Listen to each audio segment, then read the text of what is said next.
Hi friends, welcome back to Telugu అమ్మాయి thoughts. నేను అశ్విని. ఈ రోజు నేను మీకు కాకరకాయ కారం ఎలా ప్రిపేర్ చేసుకోవాలో చేసి చూపిస్తున్నానండి. సో చాలా మంది కాకరకాయ అంటే చేదు ఉంటుంది అనే ఫీలింగ్ లో అసలు తినడానికి ఇష్టపడరు కదా. పిల్లలు అయితే అస్సలు ఇష్టంగా తినరు. సో అలాంటి వాళ్లకు ఇలా కొద్దిగా కూడా చేదు లేకుండా కాకరకాయ కారం చేసి పెట్టొచ్చు అనమాట. అండ్ ఇది 10 నుంచి 15 రోజుల పాటు నిల్వ ఉంటుందండి. వేడి వేడి అన్నంలోకి కొద్దిగా నెయ్యి వేసేసుకొని ఇది కలుపుకొని తింటే చాలా బాగుంటుంది. సో ఇప్పుడు లేట్ చేయకుండా ఇది ఎలా ప్రిపేర్ చేసుకోవాలో చూసేద్దాం. ఇక నేను కాకరకాయని శుభ్రంగా వాష్ చేసేసేసి ఇలా పీసెస్ గా కట్ చేసుకుంటున్నాను. పైన ఉండే తొక్క తీసే అవసరం లేదండి.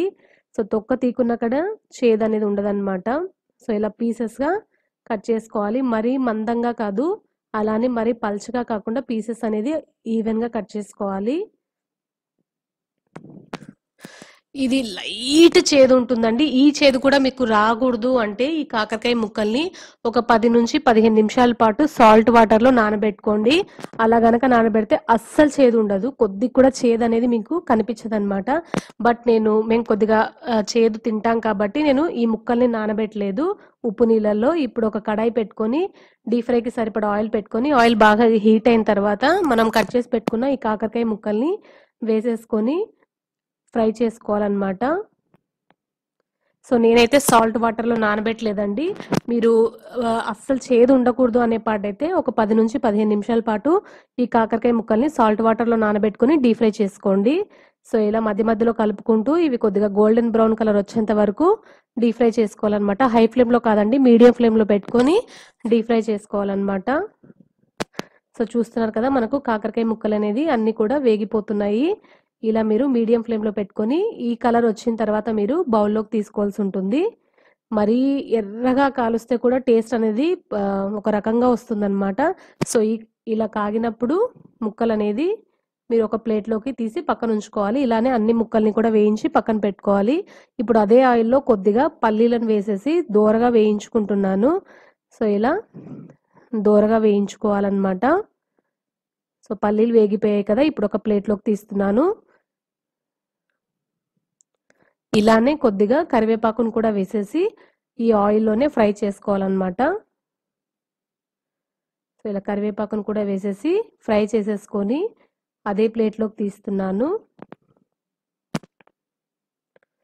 ఇప్పుడు మనం ముందుగా వేయించుకున్న ఈ కాకరకాయ ముక్కలు ఉన్నాయి కదా, ఇవి కొద్దిగా చల్లగా అయిపోయినాయి కదా.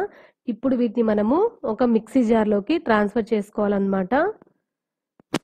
ఇలా ఒక మిక్సీ జార్లోకి వేసేస్తున్నాను. ఇప్పుడు ఇందులోకి ఒక 2 స్పూన్స్ వరకు కారం వేస్తున్నాను.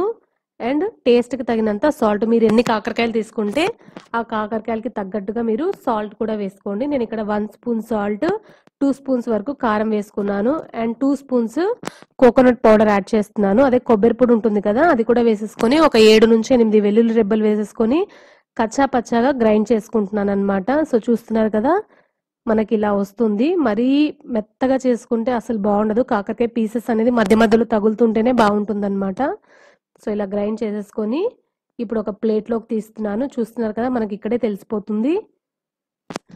ఇప్పుడు ఒక ప్లేట్లోకి వీటిని అంతటినీ కూడా ట్రాన్స్ఫర్ చేస్తున్నాను అనమాట. మనం గ్రైండ్ చేసుకున్న ఈ కాకరకాయ మిక్స్ ఉంది కదా, ఇప్పుడు దీన్ని ప్లేట్లోకి వేస్తున్నాను.